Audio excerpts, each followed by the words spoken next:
Mark Elliot Zuckerberg atau lebih dikenal sebagai Mark Zuckerberg lahir di White Plains, New York, Amerika, 14 Mei 1984. Mark mempunyai 3 saudara yang bernama Randy, Donna, dan Ariel.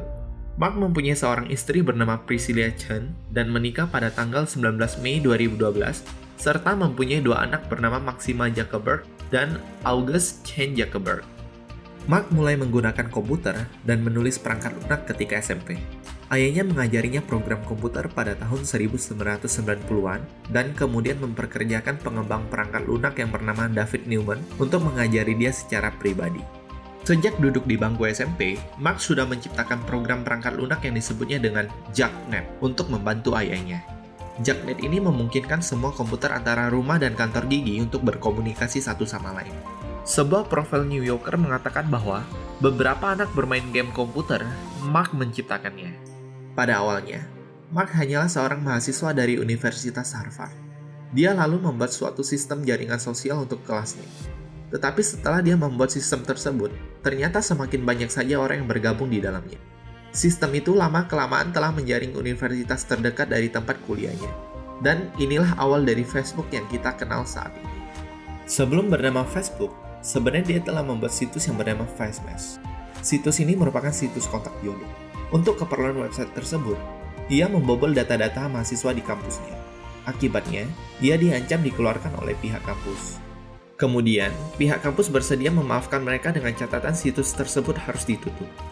Walaupun FaceMesh harus ditutup, tapi ia tak berhenti sampai di situ. Maka dibuatlah The Facebook yang merupakan cikal bakal dari Facebook. Pada saat itu, The Facebook hanya digunakan untuk kalangan mahasiswa Harvard saja. Hanya dalam waktu singkat, The Facebook telah digunakan hampir seluruh mahasiswa di kampus tersebut. Melihat perkembangan itu, Mark memutuskan untuk menyebarkan ke universitas lainnya. Pada tanggal 4 Februari 2004, Mark meluncurkan Facebook dari kamar asramanya. Kemudian, Mark pindah ke Palo Alto, California, bersama Moskovich dan beberapa teman. Di sana, mereka menyewa sebuah rumah kecil yang dijadikan sebagai kantor pembuatan Facebook. Selama musim panas, Mark bertemu dengan Peter yang kemudian mau berinvestasi dengan perusahaannya. Akhirnya, mereka pun mendapat kantor pertama mereka di pertengahan tahun 2004. Sebenarnya, Mark berencana kembali ke Harvard, namun ia mengurungkan niatnya untuk tetap tinggal di California. Pada Mei 2005, Excel menginvestasikan 12,7 juta US dollar kepada Facebook dan Breyer juga menaruh uang pribadinya sebesar 1 juta US dollar di situ. Jatah kepemilikan 10,7% saham membuat Excel sebagai pemegang saham luar terbesar dan nilainya sekarang mencapai 6,6 miliar US dollar atau setara dengan 95 triliun rupiah. Nilai saham pribadi Breyer sendiri berkisar 400 juta US dollar atau sekitar 5,7 triliun rupiah. Pada 24 Oktober 2007, Microsoft mengambil jatah kepemilikan 240 juta US dollar sebagai bagian dari kerjasama yang berkelanjutan. Microsoft merupakan peserta tunggal dalam tahap pendanaan Facebook seri C. Selang 1 bulan kemudian, yaitu pada November 2007, Lee Ka-shing yang merupakan miliarder Hong Kong turut berinvestasi 60 juta US dollar. Dan masih banyak investor yang tidak bisa disebutkan di sini. Mark dan kawan-kawan juga pernah menolak tawaran oleh perusahaan besar yang akan membeli Facebook. Dalam sebuah wawancara pada tahun 2007, Mark menjelaskan alasannya. Bagi dia, ini bukan soal uang. Yang terpenting bagi mereka adalah aliran informasi terbuka untuk setiap orang. Perusahaan media yang dimiliki oleh konglomerat bukan ide yang menarik bagi Mark. Mark sendiri mempunyai prinsip yang idealis. Keputusan untuk tidak menjual Facebook pada waktu itu adalah keputusan yang tepat.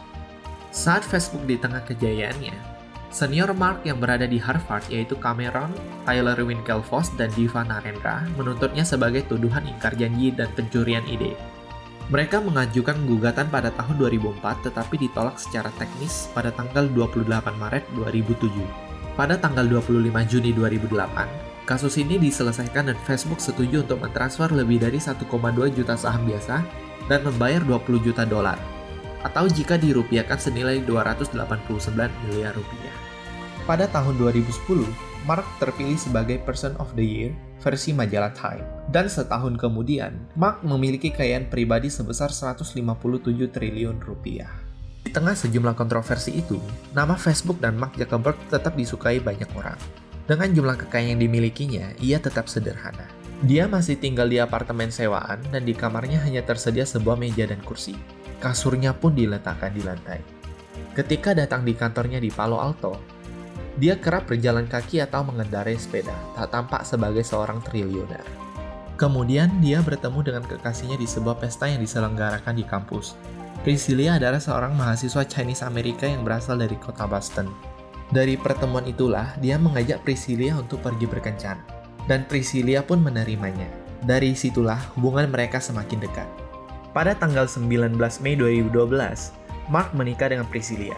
Upacara berlangsung di halaman belakang rumah Mark. Kehidupan Mark dan Facebook terus mengalami kemajuan. Pada 2012, Facebook mengakuisisi Instagram yang baru berumur 2 tahun. Facebook mengakuisisi aplikasi tersebut dengan nilai 1 miliar US dollar atau setara dengan 9 triliun rupiah saat itu. Tak puas hanya mengambil Instagram, Facebook kemudian membeli WhatsApp dengan nilai 231 triliun rupiah saat itu. Berkat kehebatan Mark dalam mengakuisisi semua perusahaan tersebut, kini, pendiri Facebook mempunyai kekayaan sekitar 87,8 miliar US dollar atau setara dengan 1.296 triliun rupiah, berdasarkan Billionaire Index Bloomberg. Mark menempati urutan kelima orang terkaya di bumi. Hal yang bisa kita pelajari dari orang terkaya kelima di bumi ini adalah rendah hati dan sederhana. Walaupun memiliki uang yang banyak, tidak lantas membuat dia menghambur-hamburkan uang yang dia miliki, serta dia fokus terhadap passion yang dia sukai. Ketika kita memiliki passion dalam mengerjakan sesuatu yang kita kuasai, maka energi dan fokus kita akan dikeluarkan secara maksimal dan sebaik mungkin.